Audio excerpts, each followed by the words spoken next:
네, 오늘 같이 말씀을 나누기를 원하는 것은 지난번에 보았었던 본문 그 뒷부분 마태복음 18장 15절로 35절까지 말씀입니다. 오늘 본문 같이 봉독한 부분은 21절로 35절까지 말씀을 봉독해 주셨습니다. 바로 그 앞에 있는 이야기는 형제가 죄를 범하였을 때 어떻게 할 것인가 하는 것에 관해서 가르쳐주는 부분입니다.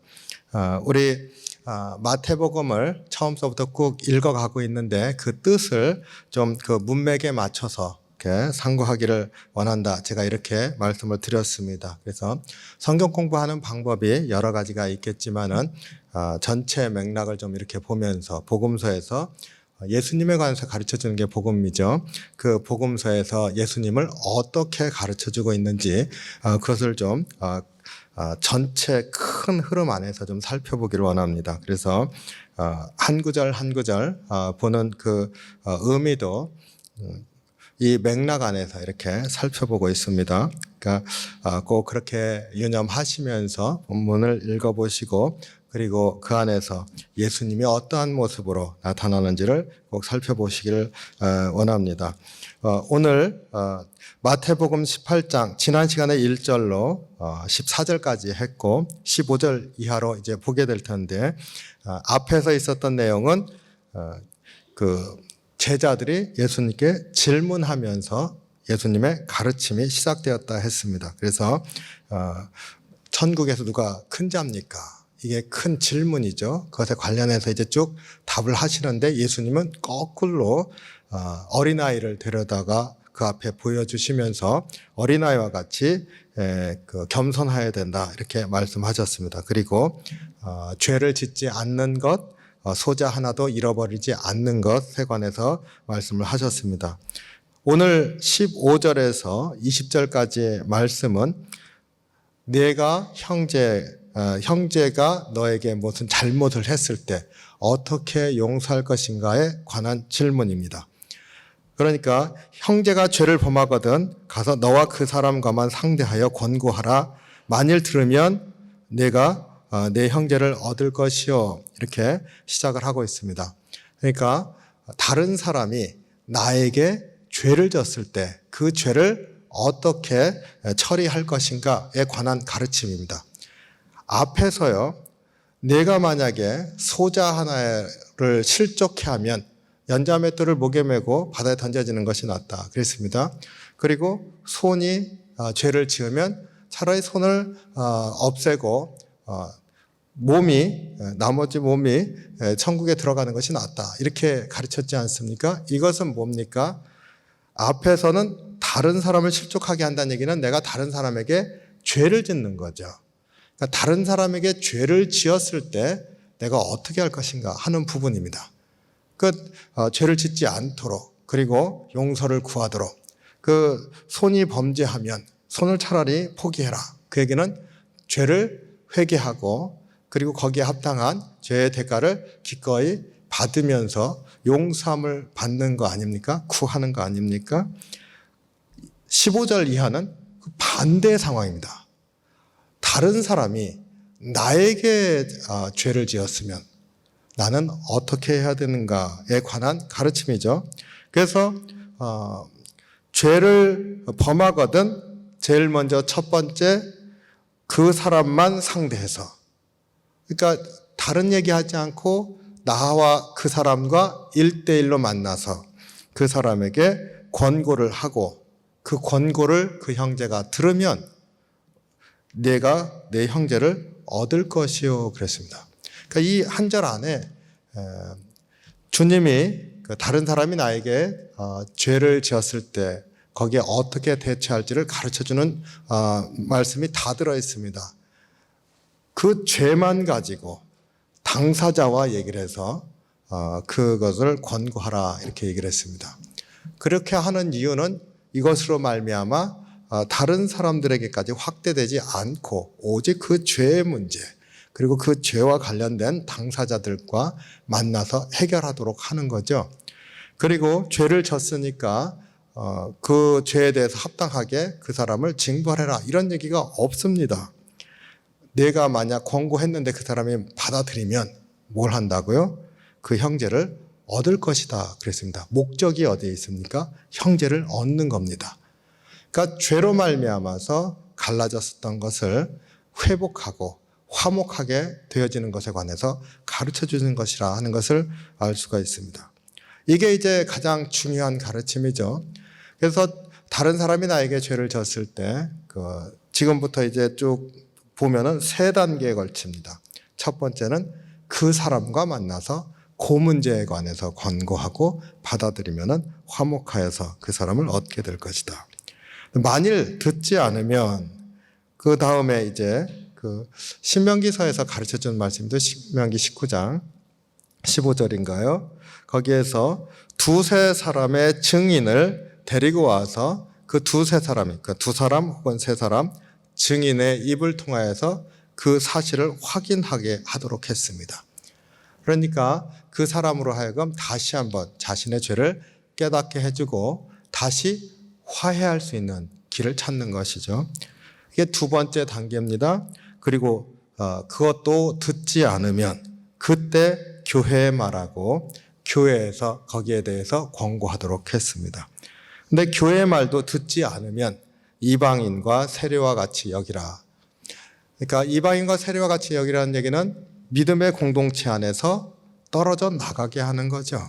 그러니까 더 이상 믿음의 공동체에 있는 형제, 자매가 아니다라고 교회로 선포하게 하는 것입니다.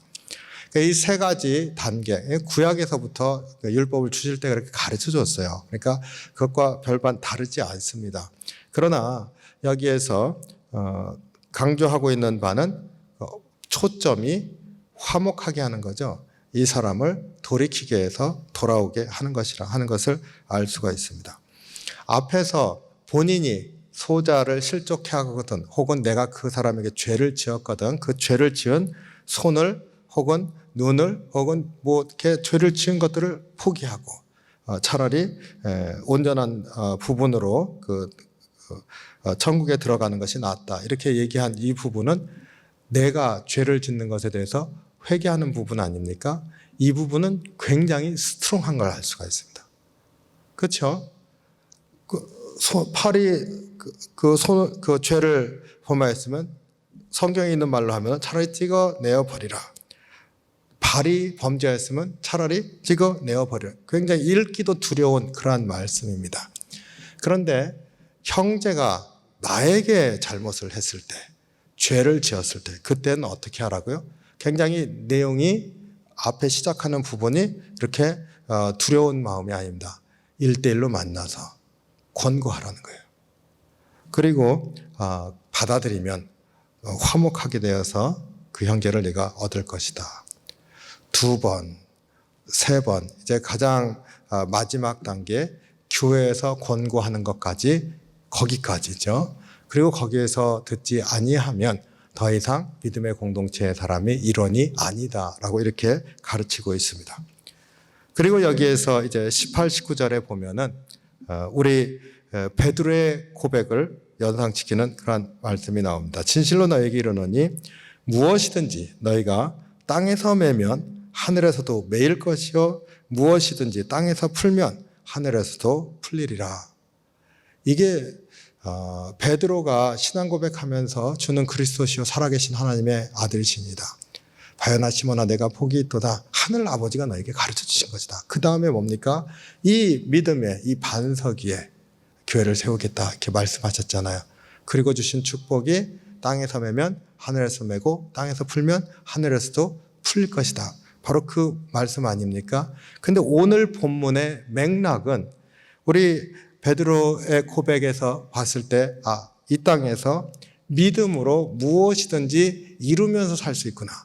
믿음으로 이 땅에서 매면 하늘에서도 매이고 이 땅에서 풀면 하늘에서도 풀리는 거니까 믿음으로 하나님께서 주신 그 권능으로 이 땅에서 믿음의 삶을 살아갈 수 있구나 이걸 생각했잖아요. 그런데 오늘 여기에서는요 그 믿음으로 이 땅에서 능력을 이루면서 사는 것을 연상시키는 것보다는 무엇이에요? 용서하는 겁니다. 용서해서 그 한 형제라도 믿음의 공동체 안에 남아있도록 하는 거죠. 거기서 떨어나가지 않도록 하는 겁니다. 그 권세가 어디에 있습니까? 교회 공동체 안에 있다는 겁니다. 그 교회 공동체에서 최선을 다해서 이 사람이 이 용서받는 삶을 살 수 있도록 하라는 거죠. 그래서 땅에서 매면 하늘에서도 매이고 땅에서 풀면 하늘에서도 풀릴 것이다. 그 권세가 뭡니까? 이 땅에서 사하면 하늘 아버지께서 사해 주실 것이고 이 땅에서 정죄하면 하늘 아버지께서 정죄하실 것이다. 이렇게 말씀하십니다. 이 교회 공동체, 그 믿음의 공동체가 가지고 있는 하늘의 권세가 얼마나 큰지를 알 수 있습니다. 근데 그 권세가 큰 것이 남용될 수 있는 권세가 아닌 것 또한 우리가 알 수가 있습니다. 권세의 목적이 뭐예요? 구원하는 겁니다. 화목해지는 겁니다. 주의 백성이 주님의 공동체에서 떨어져 나가지 않도록 받아들이는 거죠. 그래서 권고하고 그 앞에 세워주는 겁니다.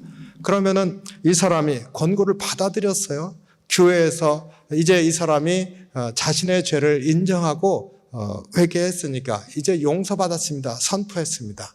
근데 교회 공동체 안에 여전히 내가 저 사람이 나에게 이렇게 해를 끼쳤는데 하는 마음이 있어서 이 사람에 대한 미움이 남아있다고 한다면 이 사람이 죄를 짓는 거죠. 교회 공동체에서 하나님이 주신 권세로 사했다고 선포하게 되면 그 사람은 사해졌다는 겁니다. 목적이 어디에 있어요? 한 영혼도 잃지 않고 그 안에 그 믿음의 공동체 안에 두시겠다는 뜻이 있는 것이죠.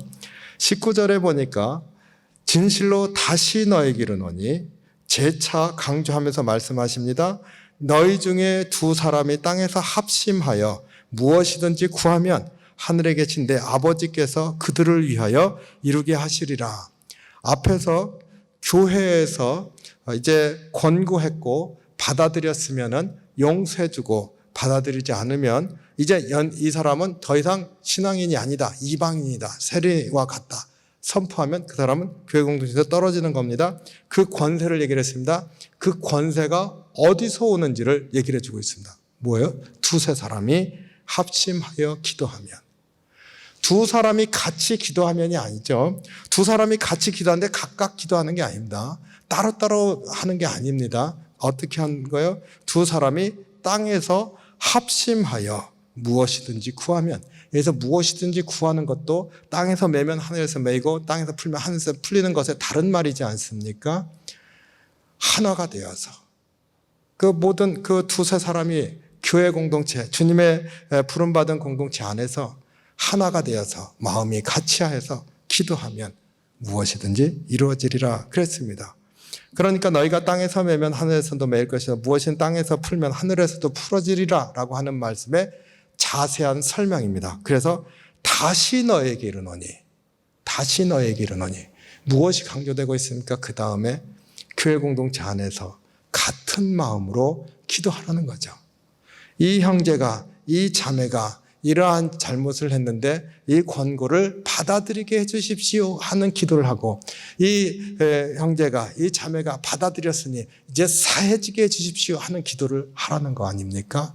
그것에 있어서 하나가 되라는 것을 말씀하고 있습니다. 그런데 거기서 끝나지 않고 이어지는 말입니다. 내용이 충분히 설명이 됐는데 추가되어 있습니다. 무엇이든지 구하면 하늘에 계신 내 아버지께서 그들을 위하여 이루게 하시리라. 구하면 이루어 주신다.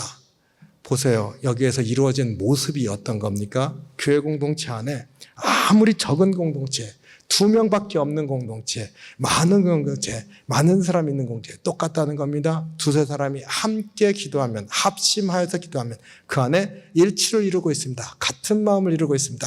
같은 것을 향해서 기도하면서 나아갑니다. 그것이 이루어진다. 하늘에서 하나님께서 이루신다. 하나님의 마음도 이들과 같이 하시겠다는 거죠. 하늘과 땅이 같은 마음으로 일치되어지는 역사가 있는 것을 보게 됩니다. 이게 하나님 나라죠. 이게 하나님 나라의 모습입니다. 앞에서부터 누가 큰 자입니까? 하늘나라에서 누가 큰 자입니까? 이 질문으로 시작된 이 가르침 안에서 예수님이 가르쳐 주시는 내용이 뭡니까? 크고 작음을 얘기하고 있는 게 아니죠. 작은 자가 되어서 섬겨라. 봉사라는 이야기가 아니죠. 섬기라는 이야기가 뭐니까? 서로가 용납하여서 하늘과 땅이 다 일치하는 하나로 되어지는 그러한 은혜의 공동체를 이루어가라는 겁니다. 그게 천국이라는 거죠. 우리가 이 말씀을 이렇게 읽으면서 누가 큰 자입니까? 하고 얘기를 했는데 예수님의 대답이 작은 섬기는 자가 돼야 된다. 어린아이와 같이 돼야 된다. 이렇게 말씀하시는 이 이야기 가운데 쭉 흘러온 것을 보니까 무엇으로 귀결되었습니까? 죄의 문제로 귀결되었습니다. 그런데 권면하고자 하는 말씀은 죄를 짓지 말라가 아닙니다. 죄에 대한 가르침인데 죄를 짓지 말라가 아니라 뭐예요? 용서하라는 겁니다. 화목하라는 겁니다. 그래서 같은 마음으로 합심하여서 기도하면서 하늘과 땅이 일치하는 그러한 하나님 나라의 백성이 되라는 거죠. 그래서 20절에 두세 사람이 내 이름으로 모인 곳에는 나도 그들 중에 있느니라. 이게 교회인 거죠. 교회는 이런 게 교회인 줄로 압니다. 우리가 믿음의 백성으로 섰을 때 주님이 우리 가운데 함께 하신다. 그런데 두세 사람이 있는 곳에 함께 한다고 하신 그것이 두세 사람이 같이 주님 앞에 기도하고 예배하며 함께 하신다. 그 말의 의미만 있는 게 아닌 겁니다. 그거보다 훨씬 더 깊은 넓은 그러한 말씀이 들어있는데 그건 무엇입니까? 그 둘이 합심하여서 기도하고 하늘과 하나님의 아버지의 뜻과 일치하는 그러한 공동체. 그것을 주님께서 함께 하시면서 이루신다라고 하는 것을 말씀하고 있습니다. 그리고 그것의 핵심은 용서가 되고 있는 거죠. 용서하라. 용서하라. 그리고 난 다음에 이어지는 본문이 오늘 읽은 부분입니다. 21절. 그때에 그렇게 말씀하신 바로 그때에 베드로가 나와 이르되 주여 형제가 내게 죄를 범하면 몇 번이나 용서하여 주리이까? 사실은요, 이런 쭉 흐름이 이렇게 되어졌다고 하는 것을 생각하지 아니하면 베드로가 갑자기 앞에 죄 문제를 얘기를 하다가 갑자기 용서 문제를 얘기하는 걸로 볼 수가 있습니다. 그러니까 또 끊어진 서로 다른 메시지가 있는 것처럼 보여집니다. 그런데 그렇지가 않잖아요. 쭉 흘러가고 있습니다. 같은 내용을 얘기를 하고 있어요. 그럼 주님, 몇 번이나 용서해야 됩니까? 7번까지 용서합니까? 물었습니다. 근데 유대 사회에서 가장 많이 용서하라고 이렇게 가르치는 것이 몇 번이요? 베드로가 7번 했으면 찍을 만한 숫자가 별로 없잖아요. 몇 번인 것 같으세요? 7번보다는 작아야 될 것 같고 작은 숫자 중에서 그래도 좀 그럴듯한 숫자가 있지 않습니까? 3번까지 용서하라 그랬답니다. 3번이면 3이 또 온전한 수를 이렇게 대표하잖아요. 3번까지 용서하라. 근데 베드로는 통 크게 우리 이스라엘 백성에게는 유대 백성에게는 용서하라고 했는데 3번까지 용서하라고 그랬는데 주님이 그렇게까지 말씀하시니까 7번까지 용서할까요? 라고 물었습니다.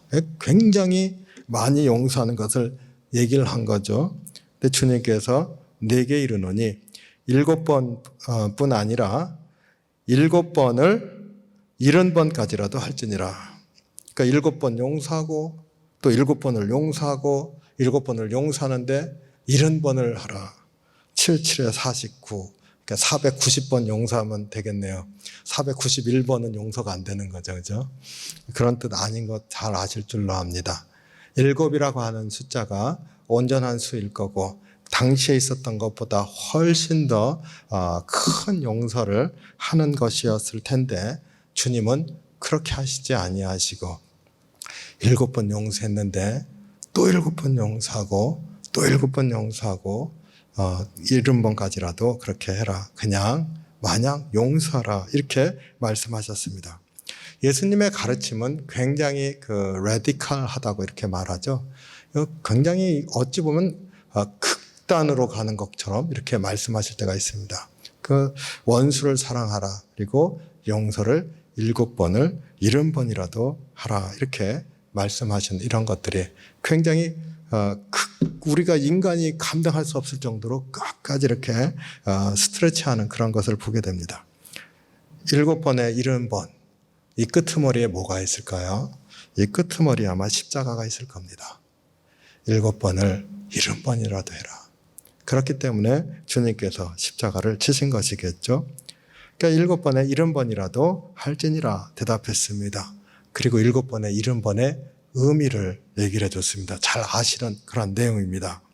어떤 사람이 그 임금이 이제 결산하는데 결산을 보니까 이 종이 1만 달란트 빚을 졌습니다.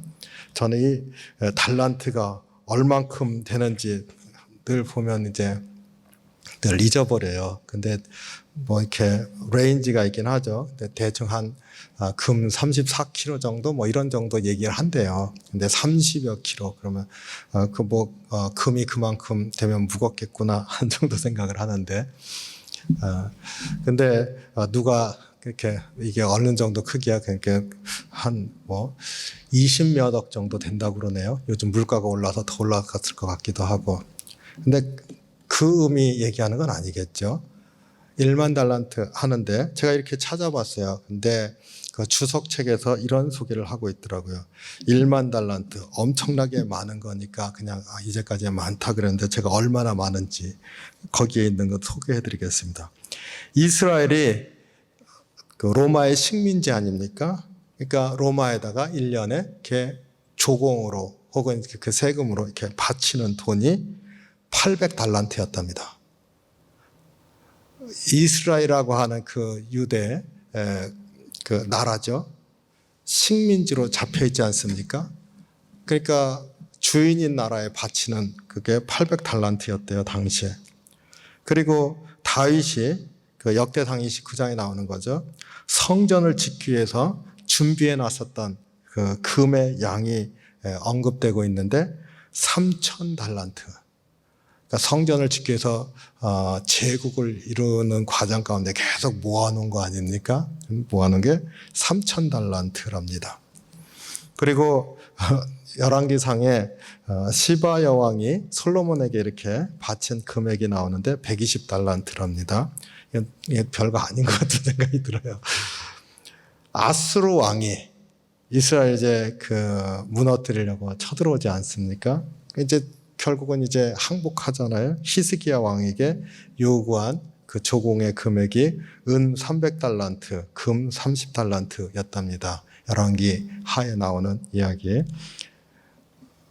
그러니까 이 중에 제일 많은 게 다윗이 3,000달란트가 제일 많습니다. 근데 빚을 얼마 졌어요?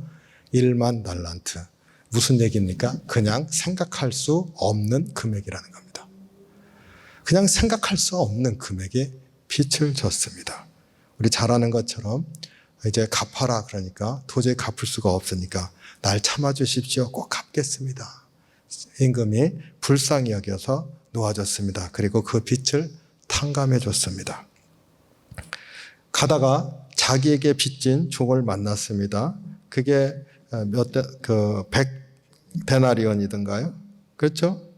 100데나리온 빚진 동료를 만났습니다. 그 데나리온은 3.9kg, 아까 1달란트는 34kg, 근데 3.9kg 비교가 안 되죠. 그런데 이거는 만이고 이거는 100 아닙니까? 둘이 전혀 비교가 안 되는 금액입니다. 용서 안 했죠. 이 사람이 똑같이 얘기를 했습니다. 나를 참아주십시오. 꼭 갚겠습니다. 허락지 아니하고 옥에 가뒀습니다. 갚을 때까지 내가 나갈 수 없다. 임금이 그것을 알고 이제 이 10,000달란트 빚 탕감했던 사람을 잡아오게 하고 옥에 가두었습니다. 예수님께서 비유로 가르쳐줬습니다. 이 비유의 내용이 무엇이에요? 갚을 수 없는 빚을 진 사람, 그 갚을 수 없는 빚을 진 사람을 용서해 줬다는 거죠. 탕감해 줬다는 거죠. 이 대화를 잘 보세요. 이 사람이 10,000달란트 빚을 져서 갚아라 그러니까 이제 조금만 참아주십시오 하는데 이렇게 말하죠. 용서해 주십시오가 아닙니다. 조금만 기다려 주십시오 하는 거잖아요. 조금만 참아주소서, 참아주소서 이렇게 얘기를 했습니다. 참아달라고. 다 갚겠습니다. 주인이 불쌍히 여겼다고 그랬습니다. 그래서 그 빚을 탕감해 줬습니다. 10,000달란트 빚진 이 사람에게 했던 말, 참아주십시오, 참아주는 것, 그리고 불쌍히 여기시는 것, 그리고 탕감해 주는 것, 이게 용서의 언어입니다. 이 탕감받은 사람이 100데나리온 빚진 사람 이제 만났을 때 용서하지 않잖아요. 그런데 이 사람도 똑같이 구합니다. 참아주십시오. 그런데 허락하지 아니하고, 주님께서 우리에게 당시에 혹은 당시에 듣는 사람들에게, 제자들에게 하는 말이죠. 너희들은 100데나리온 빚을 졌다는 겁니까? 10,000달란트 빚진 사람과 같다는 겁니까? 10,000달란트 빚진 사람과 같다는 겁니다. 10,000달란트 빚진 사람과 같은데, 그런데 지금 너희가 이제까지 살아왔었던, 살 수 있었던 진짜 이유는 하나님이 참으셨기 때문인 거죠. 구약에서부터 쭉 오는 동안에 예언자들을 통해서 말씀을 계속 선포하시면서 회개하고 돌아오라고 했지만 예수님 올 때까지 돌아오지 않았습니다. 그런데 거기에 하나님이 용서해 주신 모습은 뭐였습니까? 계속 참으셨습니다. 참아오셨어요. 그리고는 주님께서 오셨습니다. 왜 오셨습니까? 불쌍히 여겨서. 주님이요, 이 복음서 마태복음에서도 쭉 읽을 때 백성들을 바라보는 그 시선을 언급하는 단어가 나오죠. 언제나 뭡니까? 불쌍히 여기시다. 그 백성들을 보시고 불쌍히 여기시고, 목자 없는 양 같아서 불쌍히 여기시고, 저들이 먹을 게 없어서 이제 날이 저물었는데 불쌍히 여기시고, 불쌍히 여기시는 겁니다. 이게 하나님 아버지의, 그리고 육신을 꾸리 곁에 찾아오신 주님의 마음인 거죠. 이게 용서함입니다. 죄를 회개하라 회개하라 예언자를 통해서 구약 시대를 걸쳐온 동안 얘기를 했지만은 그 전혀 회개하지 못하고 여전히 하나님을 온전히 섬기지 못하는 그 백성에게 불쌍히 여기셔서 찾아오셨습니다. 왜? 용서하시고자 오신 거죠. 그리고 용서의 끝은, 그 자리는 십자가까지 가시는 거잖아요. 그러니까 불쌍히 여기시는 것이 용서의 언어입니다. 그리고 용서의 언어, 가장 중요한 거죠. 빚을 탕감해 줬다는 겁니다. 그냥 없는 것으로 치셨죠. 우리 이것을 은혜로 이제 설명을 할 때 우리 교회에서 가르치는 교리 중에 하나가 오직 믿음으로 의롭게 된다고 하는 그 표현에 justification by faith 이런 말이 있지 않습니까? 오직 믿음으로 의롭게 되었다. 이제 로마서에 있는 말씀을 가지고 우리가 교리로서 우리 그 속죄하시는 그 은혜를 고백합니다. 우리는 죄인이지만 그러나 용서되었다고 하나님이 그렇게 그냥 리가드했다는 게 그냥 그렇게 간주했다는 거죠. 그냥 그렇게 여기시기를 하셨다. 뭘 보고요? 예수님의 십자가의 은혜를 보고서. 예수님이 십자가에서 돌아가시면서 이루신 예수님의 의를 보시고 우리 의는 전혀 감당할 수 없는 죄인이지만 그러나 예수님의 의를 보고 우리를 용서하셨다. 우리의 실상은 여전히 죄인이지만 의인으로 인정되었다는 거죠. 이게 은혜입니다. 그 빛을 탕감하여 주었다라고 하는 말의 의미인 줄로 압니다.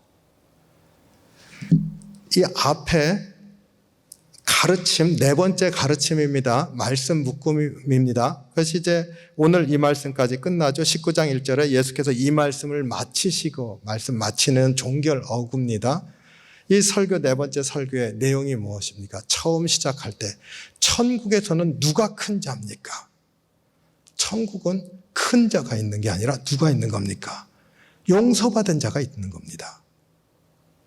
천국은요, 용서받은 사람이 있는 겁니다. 주님 앞에 무엇을 한 사람이 있는 게 아니라 용서받은 사람이 있는 겁니다. 100데나리온? 나한테 100데나리온 빚졌지? 아, 그래, 나도 용서받았는데 내가 용서해 줄게. 하나님, 내가 100데나리온 용서해 줬어요. 이게 하나님 앞에 의가 됩니까? 안 됩니다. 천국에 누가 큰 자입니까? 누가 크긴 용서받은 자가 천국 백성인 거야. 천국에서 누가 큽니까? 이 어린아이와 같지 아니하면 천국에 들어갈 수 없느니라. 들어가고 안 들어가고의 문제로 바뀌었습니다. 자기들은 들어가서 거기서 누가 큽니까? 내가 무엇을 해야 됩니까? 이걸 질문했는데, 야, 그런 거 아니고 들어가고 말고의 문제단다. 들어가고 말고의 경계선엔 뭐가 있어요? 용서받았다는 게 있다는 겁니다. 초대 기독교에서 기독교인들이 누구인가? 라고 하는 질문에 대한 자기 자신을 향한 대답, 자기 의식이라고 그러죠. 그게 뭐라고요? 나는 용서받은 자다. 나는 용서받은 자다라고 하는 것이 기독교인의 자기 의식이었다, 이렇게 얘기한다고 말씀을 드렸습니다. 지난 시간에 모든 학자들이 대부분 다 그렇게 얘기를 합니다. 그런데 특별히 제가 이제 본 캄펜하우젠이라고 하는 학자 얘기를 제가 했었습니다. 우리는 용서받은 자들입니다. 용서받은 자들이에요. 우리가 성찬하면서 같이 이제 주님 앞에 죄 회개하는 기도를 하고, 그리고 거기서 선포하잖아요. You are forgiven. 내 죄가 사하였느니라. 우리는 그걸로 사는 백성입니다. 그래서 오늘 이 마태복음에서 네 번째 예수님 가르침의 묶음은 기독교인들 혹 예수님 제자들과 예수님 따른 그 무리들, 제자들의 무리들이죠. 우리 학자들의 언어로 하면 예수 공동체 이렇게 말할 수 있는 거죠. 교회가 아직 탄생하기 전이니까. 그 안에 그 내부의 문제에 관해서 얘기를 하고 있고, 그 내부의 문제는 무엇이에요? 한 가지밖에 없다는 겁니다. 용서받은 백성들이다. 그리고 그 내부에서 할 일은 용서받는 삶을 사는 것이고, 용서하는 삶을 서로가 베풀면서 사는 것이다. 이렇게 가르쳐 주시고 있습니다. 우리는 용서받은 자다. 이것을 잊지 마시기 바랍니다. 그런데요, 우리는 용서받았습니다. 나는 그래서 주님의 자녀가 되었습니다. 끝이 아니라는 얘기입니다. 우리는 용서받았다고 하는 것이 우리 삶의 현실이라는 겁니다. 용서받았다고 하는 그 과거 주님이 용서해 주신 것에 대한 선포, 그래서 나는 용서받은 사람이라고 하는 것이 아니에요. 용서받은 자로 사는 것이 믿는 백성들의 현실이라는 겁니다. 그렇기 때문에 그 안에서 또 죄 짓는 일이 있을 때 그것을 권고하고 용서하고 이렇게 살아가라는 거죠. 이게 천국이라는 겁니다. 천국 안에 들어와 있는 백성의 삶이라고 가르쳐 주시고 있습니다. 오늘날 우리의 삶도 마찬가지인 줄로 압니다. 주님을 바라보면서 용서받았다고 하는 고백이 있고, 용서받았다고 하는 그 현실 안에서 살아가는 우리의 삶이 되기를 주님의 이름으로 축원합니다. 기도하겠습니다.